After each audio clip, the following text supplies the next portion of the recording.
नमस्कार, मी प्राध्यापक नितीन जाधव. आज आपण भारतीय राज्यघटनेची निर्मिती या प्रश्नाचा आढावा घेणार आहोत.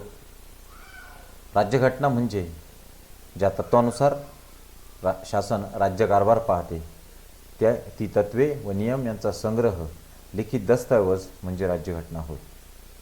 राज्यघटना म्हणजे मूलभूत नियमांचा असा संग्रह की ज्याद्वारे सार्वभौम सत्तेची वाटणी केली जाते, तशीच ही सत्ता कोणी कशी वापरावी यासंबंधी सर्वमान्य तत्वे निश्चित केलेली असतात.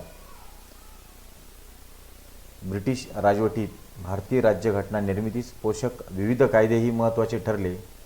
तसेच राज्यघटना निर्मितीस स्वातंत्र्य लढ्याचा वैभवशाली वारसा देखील महत्त्वपूर्ण ठरला.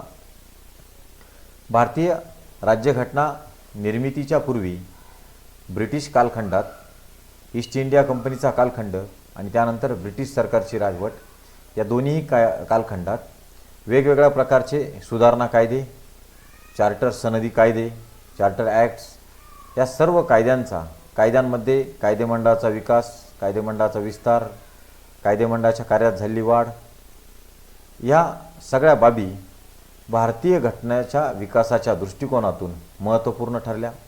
सुरुवातीला ईस्ट इंडिया कंपनीची राजवट 1858पर्यंत होती. त्यानंतर ईस्ट इंडिया कंपनीच्या हातातून ब्रिटिश सरकारने 1858पासून ते 1947पर्यंत आपल्या हातात ब्रिटिश सरकारने राजवट हातात घेतली. या दोनही कालखंडामध्ये विविध प्रकारचे कायदे झाले. पहिल्या कालखंडात ईस्ट इंडिया कंपनीच्या कालखंडात regulating act, Pitt's India act, सनदी कायदा 1833, सनदी कायदा 1853 हे विविध कायदे करण्यात आले ईस्ट इंडिया कंपनीच्या काळात. आणि त्यानंतर 1858 नंतर ब्रिटिश सरकारच्या राजवटीत भारत सरकार कायदा 1858, Indian council act 1861, Indian council act 1892, मोर्लेमेंटो सुधारणा कायदा, मॉन्टेग्यू चेम्सफोर्ड सुधारणा कायदा, सायमन कमिशन व जातीय निवाडा, भारत सरकार कायदा 1935 ज्याला आपण प्रांतिक स्वायत्ततेचा कायदा म्हणतो, भारताच्या स्वातंत्र्याचा कायदा 1947 या विविध प्रकारच्या बाबी भारतीय ह्या विविध कायद्यांमधील ज्या सुधारणा होत्या, ज्या तरतुदी होत्या, ज्या भारतीय राज्यघटनेच्या घटनात्मक विकासामध्ये निश्चितच भर टाकणाऱ्या होत्या. सुरुवातीला 1773चा रेग्युलेटिंग ॲक्ट या कायद्याद्वारे, याला नियामक कायदा असंही म्हटलं जातं, या कायद्याद्वारे भारतातील कंपनीच्या प्रशासनावर ब्रिटिश संसदेचे नियंत्रण प्रस्थापित होण्यास सुरुवात झाली. रेग्युलेटिंग ॲक्टचे सर्वात महत्त्वाचे उद्दिष्ट हे ईस्ट इंडिया कंपनीच्या नोकरवर्गाच्या भ्रष्टाचारावर नियंत्रण ठेवणे हे होते. पुढे 1857च्या उठावानंतर राणीचा जाहीरनामा किंवा भारत सरकार कायदा 1858 हा पास करण्यात आला, मंजूर करण्यात आला. 1857च्या उठावाच्या पार्श्वभूमीवर ब्रिटिश पार्लमेंटने 1 नोव्हेंबर 1858 रोजी राणीचा जाहीरनामा प्रसिद्ध केला. त्यानुसार ब्रिटिश पार्लमेंटने कायदा करून ईस्ट इंडिया कंपनीचा कारभार काढून घेतला आणि या कायद्यानुसार भारतातील सामाजिक आर्थिक विकास करण्याचा प्रयत्न केला जाईल व संस्थानिक यांच्याबरोबर कंपनीने केलेले करारांचे पालन केले जाईल. भारत मंत्री आणि इंडियन काउन्सिलची स्थापना करण्यात आली. तो भारतातील प्रशासनासंबंधी पार्लमेंटला जबाबदार असेल. भारतीयांच्या धार्मिक बाबतीत ढवळाढवळ केली जाणार नाही. भारतीयांच्या रूढी आणि परंपरांचा आदर केला जाईल. अशा प्रकारच्या सुधारणा 1858च्या भारत सरकार कायद्याने ब्रिटिशांनी केल्या. यानंतर 1909चा काउन्सिल कायदा, या कायद्याला मोर्लेमेंटो सुधारणा कायदा असेही म्हटले जाते. या कायद्यातील सुधारणांनी, तरतुदींनी देखील भारतीय घटनात्मक विकासात निश्चितच भर पडलेली दिसून येते. ब्रिटिश पार्लमेंटच्या या कायद्यातील महत्त्वाच्या तरतुदी म्हणजे ब्रिटिश पार्लमेंटच्या केंद्रीय व प्रांतीय विधिमंडळाच्या संख्येत वाढ करण्यात आली. मुस्लिमांना स्वतंत्र प्रतिनिधित्व देण्यात आले. कायदेमंडळाच्या अधिकारात वाढ करण्यात आली. कायदेमंडळाच्या सदस्यांची निवड करण्यासाठी मर्यादित प्रमाणात निवडणुकीची पद्धती स्वीकारण्यात आली. या मोर्लेमेंटो सुधारणा कायद्याने ज्या सुधारणा करण्यात आल्या, या सुधारणा निश्चितच घटनात्मक विकासाला पोषक ठरल्या। यानंतर पहिल्या महायुद्धाच्या पार्श्वभूमीवर पहिल्या महायुद्धाच्या शेवटच्या टप्प्यात 1919चा भारत प्रशासन कायदा सुधारणा कायदा झाला। या कायद्याला मॉन्टेग्यू चेम्सफोर्ड सुधारणा कायदा असेही म्हटले जाते। या कायद्यानुसार प्रांतीय सरकारमध्ये राखीव आणि सोपीव अशी रचना करण्यात आली। प्रांतात द्विदल पद्धतीचा स्वीकार करण्यात आला। केंद्रीय कायदेमंडळात द्विगृही कायदेमंडळ पद्धती स्वीकारण्यात आली। तसेच भारतीय कायदेमंडळाला कार्यकारी मंडळापासून स्वतंत्र ठेवण्यात आले। या ज्या महत्त्वपूर्ण सुधारणा आहेत याही घटनात्मक विकासाला पोषक ठरलेल्या दिसून येतात। यानंतर 1922 साली महात्मा गांधींनी सर्वप्रथम संविधान सभेची मागणी केली। यानंतर 1934 साली भारतासाठी संविधान सभेची कल्पना सर्वप्रथम मांडण्याचे श्रेय मानवेंद्रनाथ रॉय यांना दिले जाते। मानवेंद्रनाथ रॉय हे भारतातील साम्यवादी चळवळीचे अग्रणी होते। याच वर्षी डिसेंबर 1934 मध्ये भारतीय राष्ट्रीय काँग्रेसने पहिल्यांदाच भारताची घटना तयार करण्यासाठी संविधान सभेची औपचारिक मागणी केली। 5 ते 7 डिसेंबर 1934 दरम्यान काँग्रेस कार्यकारिणीची बैठक पटना येथे होती। या बैठकीत काँग्रेसने भारतीय घटनात्मक सुधारणांबाबतचा ब्रिटिश संयुक्त संसदीय समितीचा अहवाल फेटाळून लावला आणि भारतासाठी संविधान सभेची मागणी केली। हे देखील संविधान सभेच्या भारतीय घटना निर्मितीच्या दृष्टिकोनातून एक विधायक निर्णय काँग्रेसने या ठिकाणी घेतलेला दिसून येतो। यानंतर 1935चा प्रांतिक स्वायत्ततेचा कायदा हाही पाहणे घटनात्मक विकासासाठी महत्त्वाचे ठरते। या कायद्याने 1935च्या कायद्याने भारतात संघराज्य पद्धती सुरू करण्यात आली। केंद्र आणि राज्यांच्यातील मतभेद मिटवण्यासाठी संघ न्यायालयाची तरतूद करण्यात आली। केंद्र स्तरावर द्विगृही कायदेमंडळाची पद्धती सुरू करण्यात आली। केंद्र व राज्य सरकारमध्ये अधिकारांची विभागणी करण्यात आली। तसेच केंद्र स्तरावर द्विदल शासन पद्धती सुरू करून प्रांतांमध्ये जबाबदार शासन सुरू करण्यात आली। या सर्व सुधारणा भारताच्या घटनात्मक विकासामध्ये अत्यंत महत्त्वपूर्ण आहेत।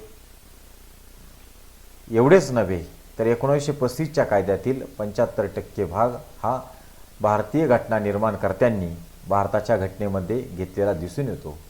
म्हणजेच घटना निर्मितीच्या प्रक्रियेत घटनात्मक विकासाच्या प्रक्रियेत 1935चा कायदा हा मैलाचा दगड ठरलेला दिसून येतो। पुढे 1938 साली पंडित जवाहरलाल नेहरूंनी काँग्रेसच्या वतीने अशी मागणी केली की स्वतंत्र भारताची घटना प्रौढ मतदानाद्वारे निवडण्यात आलेल्या संविधान सभेद्वारे कोणत्याही बाह्य प्रभावाविना तयार करण्यात यावी।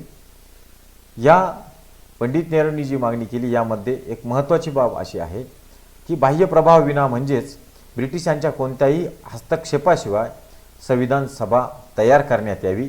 ही बाब पंडित नेहरूंची मागणी अत्यंत महत्त्वाची घटनात्मक विकासामध्ये ठरलेली दिसून येते।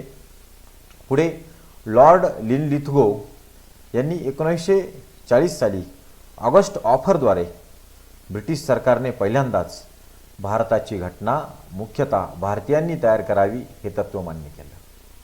या ऑगस्ट ऑफरद्वारे भारतीयांना स्वतःची घटना स्वतः तयार करण्याची संधी प्राप्त होईल असे निर्देश ऑगस्ट ऑफरद्वारे भारतीयांना मिळाले। याच दरम्यान 1942 साली क्रिप्स मिशन भारतात आले। क्रिप्स मिशन दुसऱ्या महायुद्धाच्या पार्श्वभूमीवर भारतीय जनतेचा असंतोष वाढू नये यासाठी 11 मार्च 1942 रोजी सर स्टॅफर्ड क्रिप्स यांच्या नेतृत्वाखाली भारतात आले। या क्रिप्स मिशनच्या महत्त्वाच्या तरतुदी म्हणजे भारतीय घटना निर्माण करण्यासाठी घटना समिती बोलवण्याचे क्रिप्स मिशनने मान्य केले। त्याचबरोबर युद्ध समाप्तीनंतर भारताला वसाहतीचे स्वराज्य देण्याचेही मान्य केले। परंतु राष्ट्रीय काँग्रेस व मुस्लिम लीग या दोन्ही पक्षांनी ही क्रिप्स योजना मान्य केली नाही। त्यामुळे ही योजना फेटाळली गेली। यानंतर ज्या ब्रिटिशांच्या योजनेनुसार भारतीय राज्यघटनेची निर्मिती करण्यासाठी घटना समितीची निर्मिती करण्यात आली ती म्हणजे कॅबिनेट मिशन योजना होय। यालाच आपण त्रिमंत्री योजना असेही म्हणतो. 1946 साली भारतातील राजकीय प्रश्न सोडवण्यासाठी तत्कालीन ब्रिटिश पंतप्रधान ॲटली यांनी आपल्या मंत्रिमंडळातील sir Pethick Lawrence, sir Stafford Cripps आणि अल्बर्ट अलेक्झांडर यांना भारतात पाठवले व त्यानुसार या त्रिमंत्री योजनेने कॅबिनेट मिशनने ज्या तरतुदी सुचवल्या त्यामध्ये भारतासाठी संघराज्य निर्माण केले जाईल, संघराज्यासाठी कायदेमंडळ व कार्यकारी मंडळ निर्माण केले जाईल, प्रांतिक कायदेमंडळाला घटना समिती बनवण्याची शिफारसही करण्यात आली. म्हणजेच प्रांतांमध्ये जी कायदेमंडळे होती त्या कायदेमंडळाच्या सदस्यांनी घटना समिती बनवावी अशा प्रकारची तरतूद करून घटना समितीच्या विकासामध्ये घटना समिती स्थापन करण्याच्या दृष्टीने महत्त्वाची तरतूद ह्या कॅबिनेट मिशनने केलेली दिसून येते. घटना समितीचे कामकाज पूर्ण होईपर्यंत हंगामी सरकारची स्थापना करावी असेही कॅबिनेट मिशनने सुचवले. आता या सर्व तरतुदींमध्ये सर्वात महत्त्वाची तरतूद म्हणजे प्रांतिक कायदेमंडळांनी घटना समिती बनवावी. ही तरतूद घटना समितीच्या दृष्टीने महत्त्वाची ठरली आणि याच तरतुदीनुसार डिसेंबर 1946 मध्ये भारताच्या घटना निर्मितीसाठी घटना समितीची स्थापना करण्यात आली.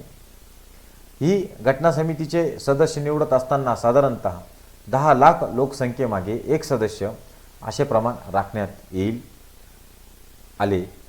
सर्व समुदायांना प्रतिनिधित्व मिळावे यासाठी जागांचे विभाजन 3 गटामध्ये केले. यामध्ये शीख, मुस्लिम आणि साधारण असे विभागणी करण्यात आली. संविधान सभेच्या सदस्यांची निवडणूक अप्रत्यक्षपणे एकल संक्रमणीय मतांद्वारे प्रमाणशीर प्रतिनिधित्वाच्या पद्धतीने केल्या. हे सदस्य 1935च्या कायद्यानुसार नुकत्याच स्थापन करण्यात आलेल्या प्रांतिक कायदेमंडळाच्या सदस्यांकडून निवडले गेले. म्हणजेच घटना समितीचे सदस्य हे 1935च्या कायद्याने प्रांतांमध्ये झालेल्या प्रांतिक निवडणुकीद्वारे प्रांतांमध्ये निवडले गेलेल्या सदस्यांनी प्रांतातील सदस्यांनी या घटना समितीच्या सदस्यांना निवडून दिले. पाकिस्तानात गेलेल्या क्षेत्रातील मुस्लिम लीगचे सदस्य संविधान सभेतून बाहेर पडल्याने भारताच्या संविधान सभेची सदस्य संख्या 299 इतकी झाली. त्यापैकी 299 हे पूर्वीच्या ब्रिटिश प्रांताचे प्रतिनिधी होते तर 70 संस्थानिकांचे प्रतिनिधी होते. प्रांतांपैकी सर्वाधिक प्रतिनिधी संयुक्त प्रांताचे होते. संविधान सभेची सदस्य संख्या आणि त्याची वैशिष्ट्ये एकूण 389 सदस्य निवडावयाचे होते. 389 पैकी 93 सदस्य संस्थानांची निवडायचे होते तर ब्रिटिश भारतातील 296 प्रतिनिधी निवडावयाचे होते. त्यापैकी 296 पैकी ब्रिटिश प्रांतातून 292 तर ब्रिटिश चीफ कमिशनरचे प्रांतातील 4. ही 4 प्रांत म्हणजे दिल्ली, अजमेर, कुर्ग आणि बलुचिस्तान या 4 प्रांतांव्यतिरिक्त ब्रिटिश प्रांतातून 292 जागा निवडावयाच्या होत्या. ब्रिटिश प्रांतातील 292 जागांपैकी काँग्रेसने घटना समितीच्या 208 जागा जिंकल्या. मुस्लिम लीगला 73 जागा मिळाल्या. इतर पक्षांनी 7 जागा जिंकल्या तर अपक्षांनी 8 जागा जिंकल्या. या ठिकाणी काँग्रेस या पक्षाला घटना समितीत निर्विवाद बहुमत मिळाले.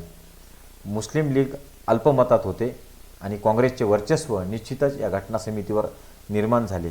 त्यामुळे मुस्लिम लीगने घटना समितीच्या कामकाजावर बहिष्कार टाकला आणि त्यानंतर काँग्रेस व इतर अपक्ष यांची घटना समितीच्या कामकाज सुरुवात झाली. 9 डिसेंबर 1946ला घटना समितीचे कामकाज सुरू झाले. घटना समितीचे कामकाज 2 वर्ष 11 महिने 18 दिवस चालले. या कालावधीत घटना समितीच्या एकूण 11 बैठका घटनेच्या झाल्या. घटनेच्या मसुद्यावर 114 दिवस चर्चा करण्यात आली. तसेच घटना समितीच्या कामकाजावर 63,96,729 रुपये खर्च झाला. 26 नोव्हेंबर 1949 रोजी घटना तयार झाली व 26 जानेवारी 1950 पासून राज्यघटनेची अंमलबजावणी करण्यात आली.